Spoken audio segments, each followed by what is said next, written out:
let's come back to the theatre of life. Actually, life itself is a drama, and we're all artists that is assigned the roles by God. Now, Anjali, do you know who is the ever greatest dramatist in English literature? Who else but William Shakespeare? Have you gone through any of his work?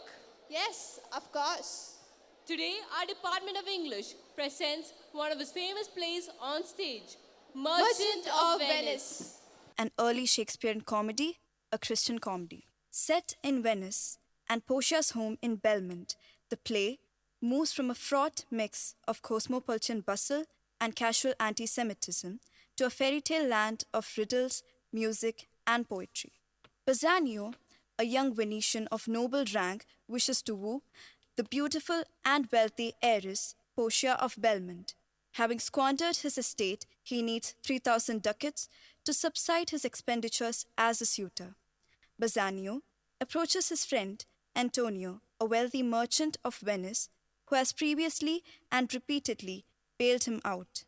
Antonio agrees, but since he is cash poor, his ships and merchandise are busy at sea to Tripolis, the Indies, Mexico, and England.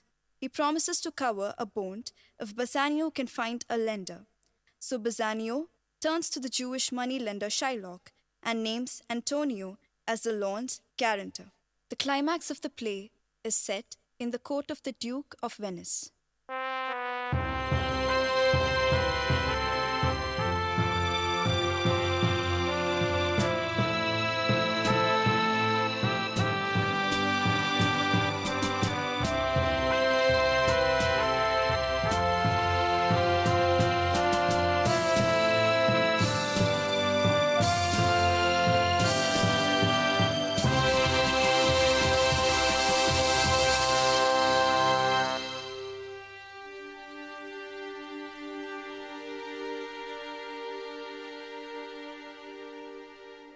What? Is Antonio here? Yes, please, Your Grace. I'm sorry for you.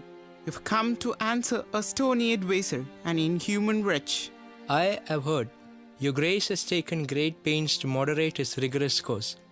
But since he stands obdurate and that no lawful means can carry me out of his envious reach, my patience I will set against his fury. Go, someone, call the Jew into the court. He is ready at the door. He comes, my lord. Make room and let him stand before our face. Shylock, the world thinks, and I think so too, that you'll perform this mad display of malice till the final hour and then distort. You will show your mercy and reveal a soul more lofty than the show of cruelty, and where you now exact the penalty which is a pound of this poor merchant's flesh. Glancing an eye of pity on his losses, we all expect a gentle answer, Jew. I have informed your grace of what I purpose, and by a holy Sabbath have I sworn to have the due and forfeit of my bond. If you deny it, let the danger light upon your charter and your city's freedom. You'll ask me why I rather chose to have a weight of carrion flesh than to receive the 3,000 ducats. I'll not answer that, but say it is my fancy. Is it answered? What if my house was troubled with a rat and I'd be pleased to give 10,000 ducats to have it poisoned? Are you answered yet?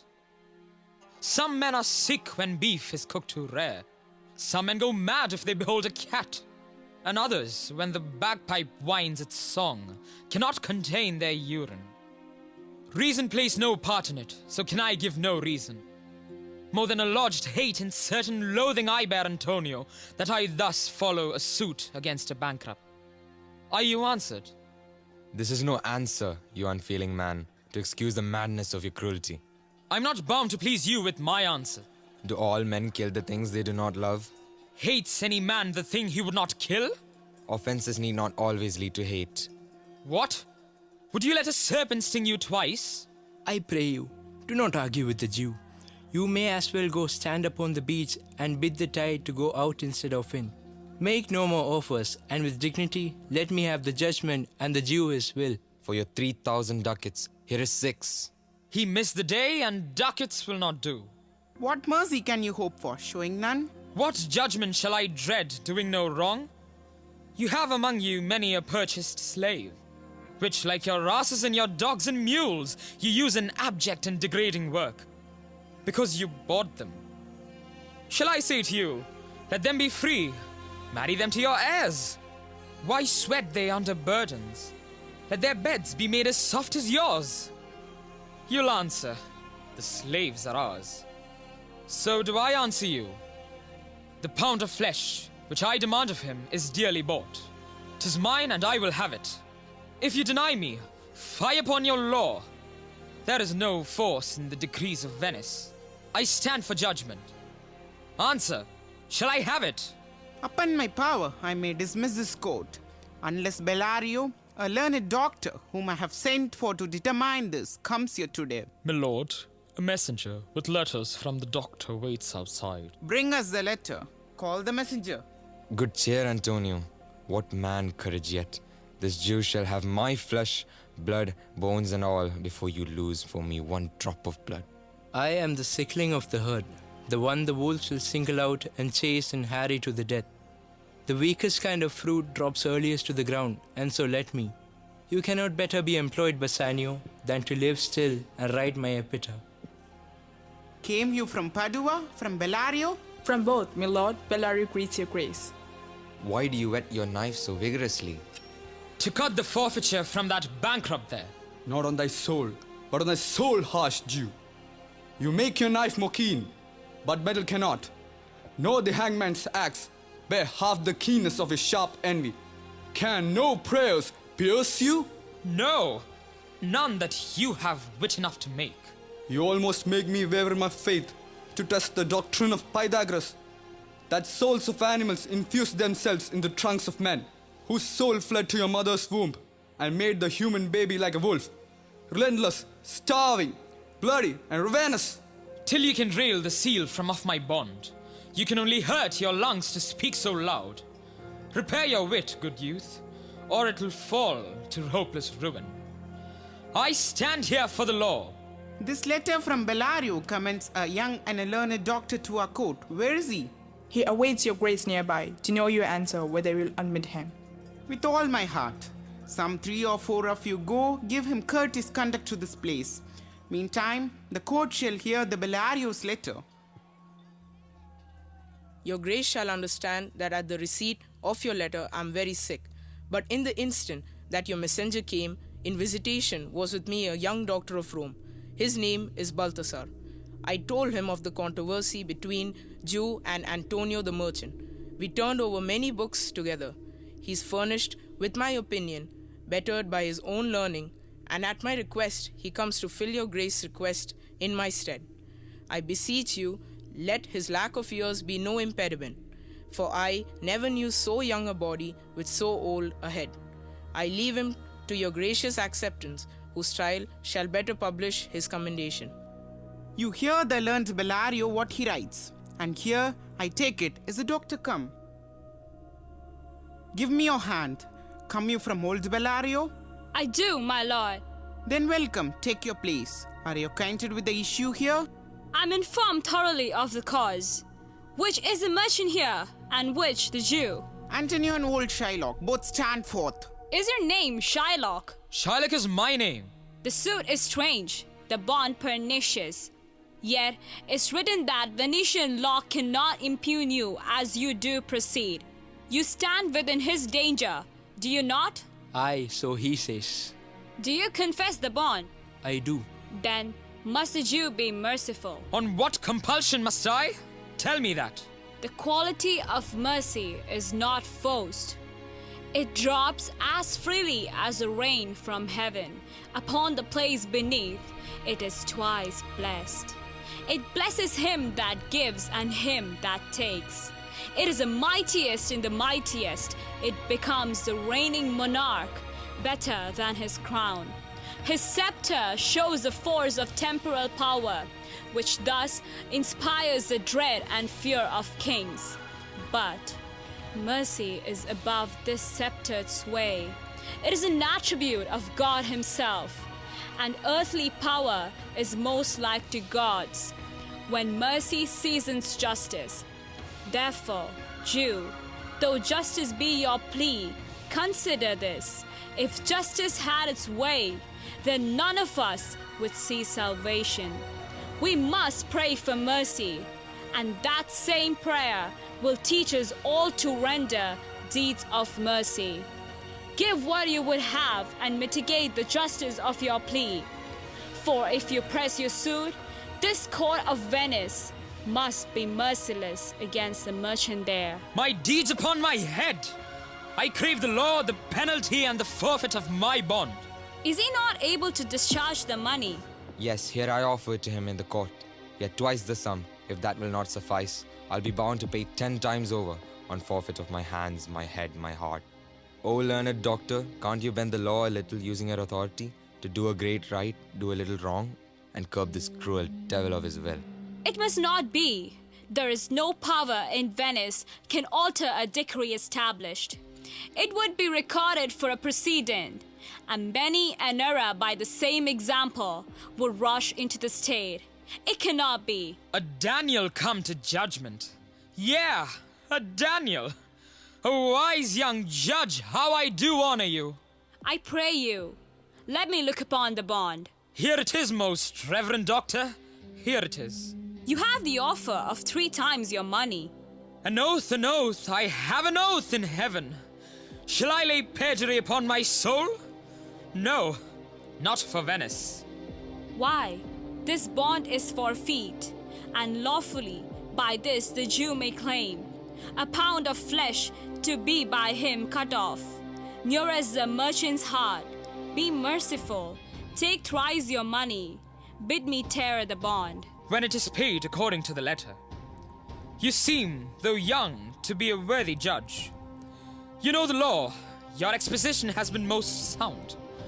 I charge you by the law, whereof you're a well-deserving pillar. Proceed to judgment. By my soul, I swear there is no power in the tongue of man to alter me.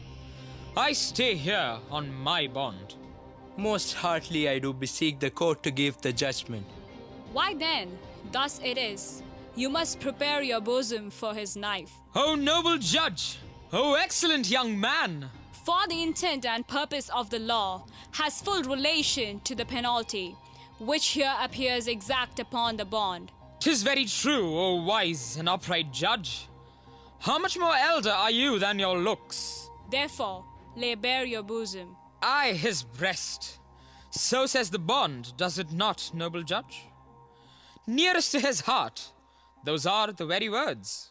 It is so. Is there a balance here to weigh the flesh? I have it ready. Honest weight. Have near some surgeon, Shylock, on your charge, to stop his wounds, lest he should bleed to death. Is it so nominated in the bond? It is not so express, but what of that? 'Twere good you'd do so much for charity. I cannot find it.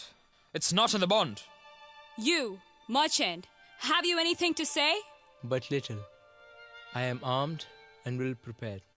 Give me your hand, Bassanio. Fare you well. Grieve not that I am fallen to this for you. Commend me to your honorable wife. Tell her the process of Antonio's end.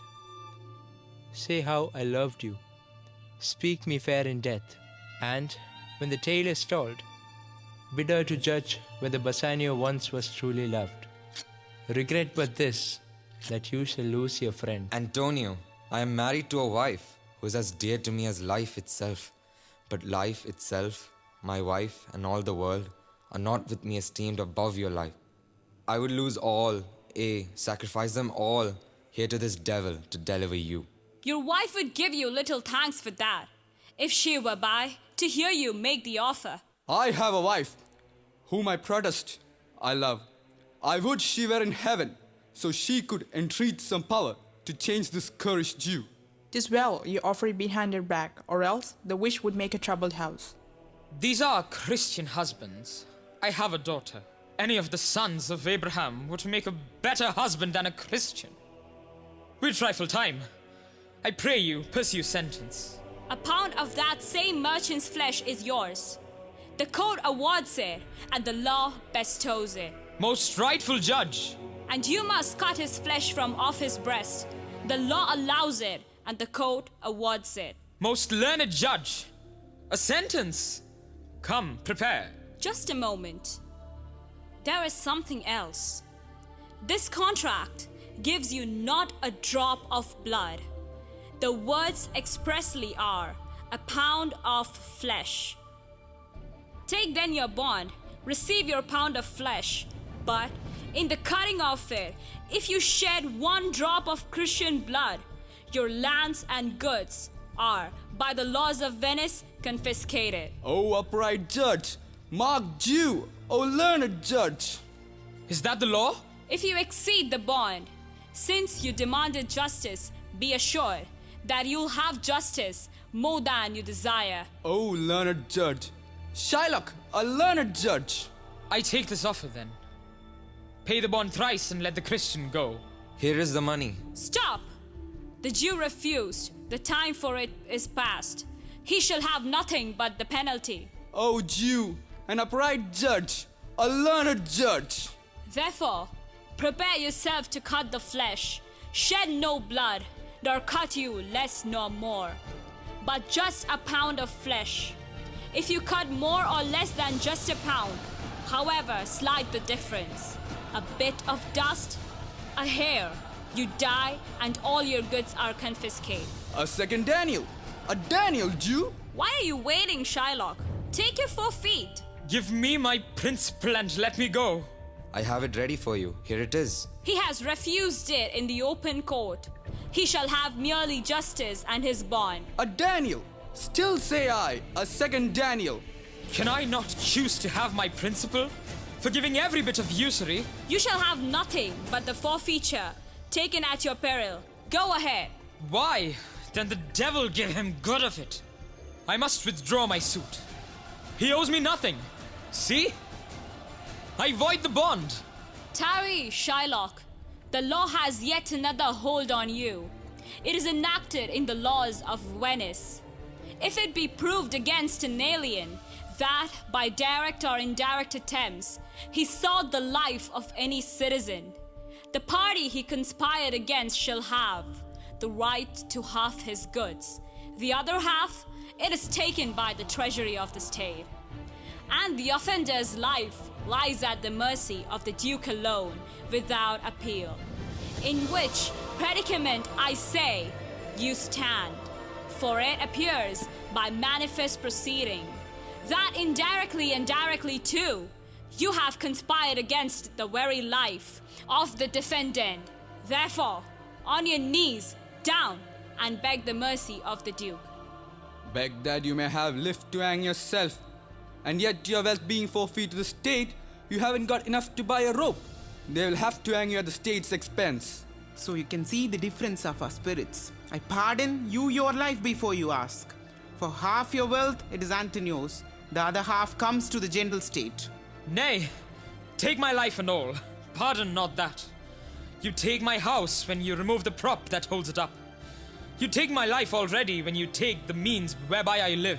What mercy can you render him, Antonio? A noose for free, and nothing else, except the rent-free use of a limb to hang it from. So please, my lord the Duke and all the court, I am content to give my half to him, if he will sign a document in court that gives the whole of it upon his death unto Lorenzo, now his son-in-law, and to his daughter Jessica. He shall do this, or else I do reckon the pardon that he gave to spare his life. And witness this for me as well, that I repent the malice that I showed the Jew.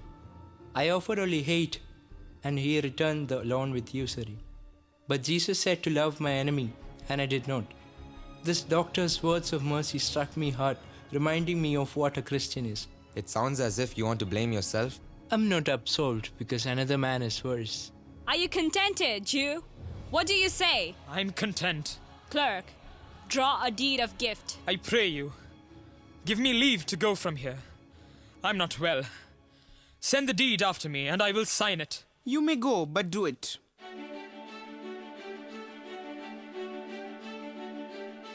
Young sir, come home with me to dinner.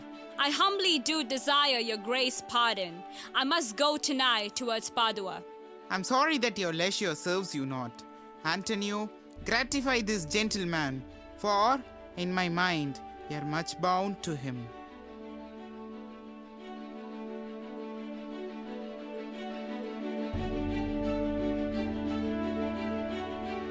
Most worthy gentleman, I and my friend have by your wisdom been this day acquitted of grievous penalties, in place whereof 3,000 ducats due unto the Jew, we offer you as thanks for all you did. And more than that, we stand in debt to you and pledge our love and service evermore.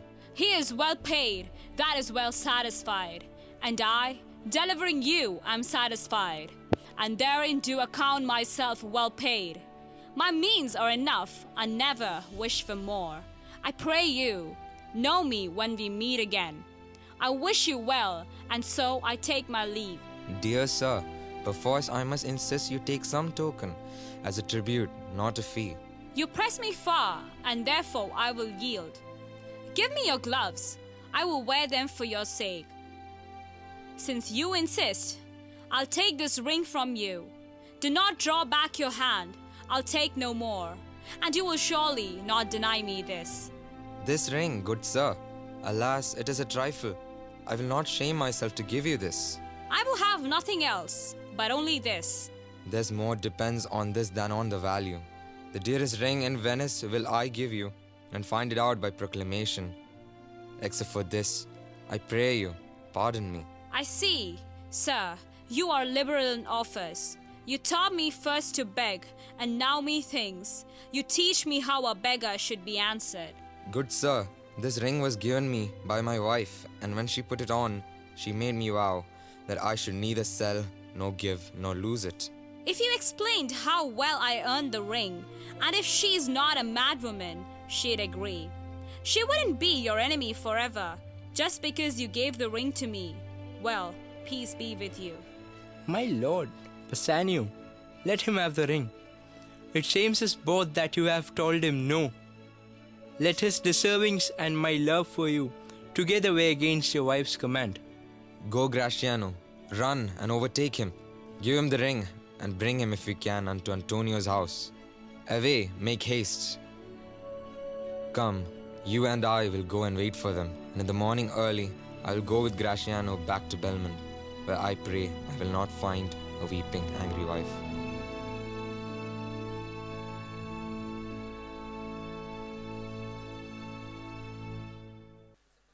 Salario, the clerk, played and voiced by Alvin Aji Titus.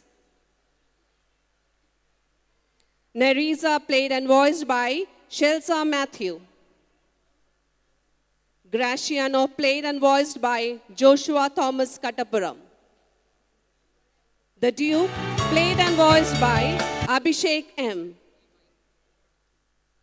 Bassanio, played by Jibin Joseph and voiced by Ajalan Muhammad.